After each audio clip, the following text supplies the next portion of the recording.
I think I would pass the word to Jaqueline de Godoy. And Jaqueline is a PhD fellow at our department at Aalborg University. She holds a Master of Science in Communication and a Bachelor of Engineering in Environmental Engineering, and her research focus on investigating the nested energy cultures of energy expert actors and their perception of the environment, the select products and the processes they undertake when driving social, technical, sustainable energy transitions. So I will leave the floor to you, Jaqueline. Yes, thank you for the presentation and the amazing introduction. He did much better than me. So I'm kind of summarizing my thesis, and I'm wrapping everything together. So the name of my thesis is Actor Narratives for Sustainable Energy Transitions. So when we think about actors, then we need to see that in sustainable energy transitions there are some dichotomies. Some people think, oh, actors is all about institutions, so the institutions, the actors are embedded in the institutions, and so the actors doesn't have any decision-making power. And then there's other group of people that think that, yes, the actors have agency at a micro level. And what is important to consider in that the agency is a relationship. So even that maybe the influence is little, you have, when you think or when you produce something, you have some kind of influence into the system. So is this the instance that I'm adopting? My thesis is divided in two parts. The first part, I'm looking at agency at different actors, and the second part, I'm looking at social technical systems, how the different actors are behaving under social technical systems. So using the middle-out perspective, there's like different categories of actors. And I'm looking at middle actors that are facility managers, project coordinators, small and medium enterprises, and researchers. At a top-down level, you can have like government that will influence society through regulations and funding. At bottom-up, you can have like a civil society and energy consumers that generally in those kind of sustainable energy transitions, they look at participation. How can they accept the system that we are proposing? So I think that the middle actors, they are enablers of the transition, and they have a strategic position in the network. They can enable action in action, and they can also change and stagnate the system. So they play a really important role when it comes to energy transitions. My research questions, I'm focused on the role of the perceptions that these actors have in relation to the environment, to the products, and to the process. And on it, I'm looking at the new theoretical narratives that are necessary to make the transition. And the new methods that are emerging, or the new technologies that are coming out of these interactions that the actors are proposing. And of course, some ethical perspectives, like for instance, questions of fairness, trust, moral, and power relation.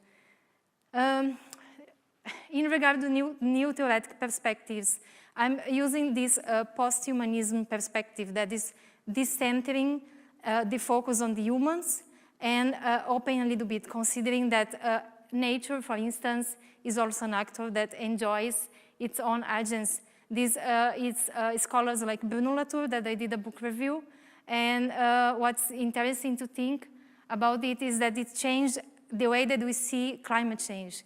Because if you think that the nature is responding to our influence on the earth, then they also have a role on it as a huge role. And so the nature is able to react to society rather than being the mere background where societal development happens. And this allows us to go beyond the dichotomies between local, global, globalize and localize, ecologize, and left and right. And this facilitates the communication, because people, at the moment that we understand that we are in the same level and the same standpoint, and all of us need to solve the climate change in order to move on, and need nature in order to survive, then we can really talk and be on the same page. So it changed a little bit the way that we think, and that the way that we are going to approach collaboration, interdisciplinary work, and those kinds of things in energy transition. So I see that energy transition is an opportunity to do not perpetuate the inequalities of the current system. So if we change the way that we are thinking, we can not just maintain the status quo where you have like a lot of powerful actors taking the decisions, and just society as a society. So in relation to the perceptions of the environment, those are two articles that are coming out. The first one is where I stayed 3 months in a Norwegian company, and I checked how the company is dealing with making innovation for the community that they are serving. So I'm also looking at what kind of influence they take out from the external, and also that they implement in their daily life and in the process that they are undertaking. So it's complicated to understand how the behavior shapes people behavior, because the environment is a relative term that changes depending on the people and changes over time. So in order to see what's necessary to be done in the energy transition, we need to detach from human beings' style of living. Then you can take a zoom out perspective and really start to propose some things that will accelerate the transition and have a more common ground for it. The second the second article that's coming out is related to the artifacts. So the artifacts, they are transformation of the raw material. And so when you are transforming or proposing something, making some innovation, you are materializing your thoughts. And those objects have some moral agency. So depending on your ethics and the way that you see society, you will be able to propose something that is aligned with those thoughts, those ideas that we have for society. So it's important to check, and I checked with 3 different companies what are their moral values. Then this is related to the second part of the thesis, that is institutions. So when it comes to institutions, we'll look at together with my colleague that she will explain this article in more details. How is the institutional configurations related to district heating in Sweden and Denmark? And then there is a really important point in relation to the Scandinavian culture that is trust. And people really will engage with socio-technical systems if they feel that their rights are respected. So it's important to think at a North Sea level perspective. It's important to consider that every country, every community will have different priorities and different things that is necessary to be looked at from a cultural perspective. So in the context of Scandinavian, it's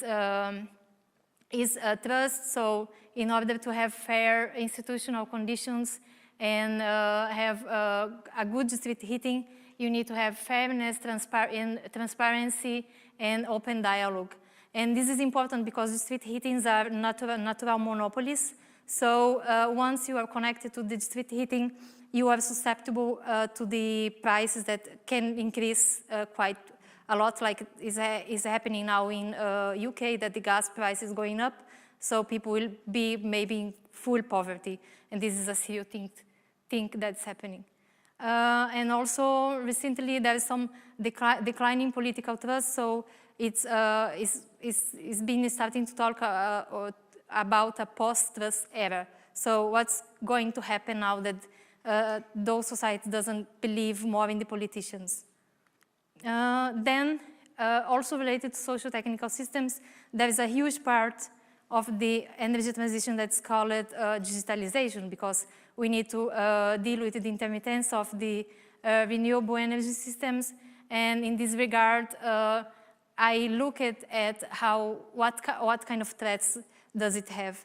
And then, I don't know if you know Susanna Zuboff, but she's a scholar that coined this term surveillance capitalism. If you don't know the term, I'm sure that if you have Facebook or if you have a phone, you have been receiving advertisements or things like that, and this is some of the influences and of the behavior of surplus. So you are being monitored, and then you are receiving some advertisements for third-party companies, and this has a huge of consequences like anxiety, depression, and have private issues and security issues.